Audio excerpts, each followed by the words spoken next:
Pero bago po tayo dumako sa ating topic ngayong araw po ng Friday, dito po muna tayo sa ating food for the soul and food for the spirit.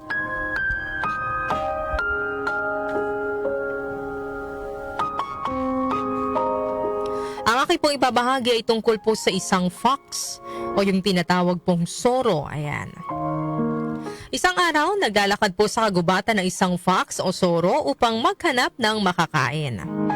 Sa kanyang paglalakad ay naagaw po ang kanyang atensyon ng mga puno ng ubas na hitik sa bunga at maaari ng kainin. Ang mga ubas po ay nakasabit sa puno na tila tinatakam ang soro. Dahil walang ibang hayop sa bahaging iyon ng kagubatan, ay tuwang-tuwa po ang soro dahil iniisip niyang wala siyang magiging kaagaw sa mga ubas. Sa kabila naman po ng kanyang pagkasabik, ay hindi naman naging madali para po doon sa fox ang pagkuha sa mga ubas dahil napakataas ng mga puno at hindi niya maabot ang bunga nito. Gayunman, sinubukan pa rin po ng soro na abutin ng mga ubas kasi nga takam na siya eh. Nariyan pong bumuelo siya ng takbo mula sa malayo at sa katumalon ng mataas.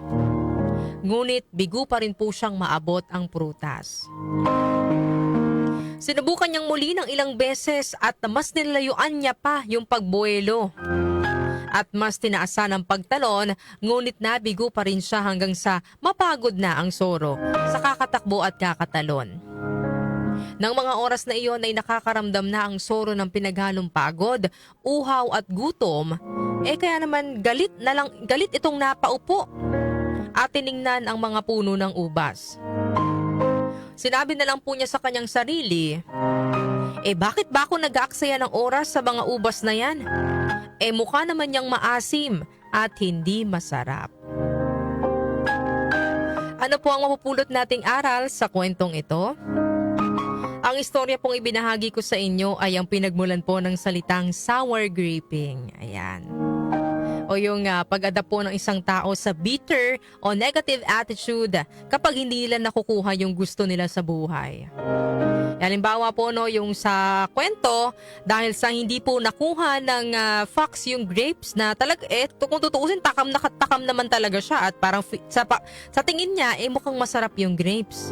Pero dahil hindi niya makuha, sinabi na lang niya, ba't naman ako nagsasayang ng oras at pagod dito, mukha naman tong hindi masarap.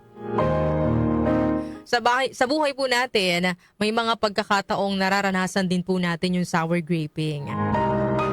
Kapag po may mga pagkakataon na mayroon po tayong inaasam na goals, yung mga pangarap po natin, tapos parang lahat na ng paraan sinubukan natin para maabot yung mga inaasam-asam natin, pero nahihirapan pa rin po tayong abutin or makamit yung pinapangarap natin.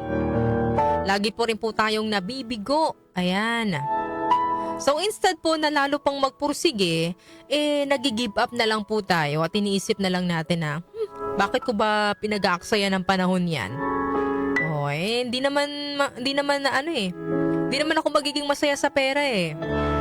Yung ibang mayayaman nga, may pera nga sila, ang dami naman nilang problema. Yung mga ganun po ba na parang iniisip na lang po natin yung parang negative, nagiging bitter po tayo.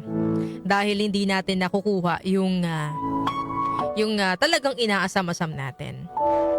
Kapag po tayo ay nagsasour grape, tinatago po natin yung ating disappointment sa isang bagay na hindi natin magawa. Sa pagsasabing hindi naman talaga natin yun kailangan. Pero deep inside, talagang gustong-gusto natin yung isang bagay. So sa halip po na gumaya po tayo doon sa fox at mag-sour grape, ay bakit hindi na rin po tayo muling sumubok uli na abutin ng isang bagay? Kahit ilang beses na tayong nabigo at nadapa, ay maaari pa rin naman po tayong bumangon muli at magsimula. Ayan. Sabi nga po sa 2 Chronicles chapter 15 verse 7, "But you take courage, do not let your hands be weak, for your work shall be rewarded." Ayan. Yan po ang ating food for the soul and food for the spirit ngayong araw po ng Friday.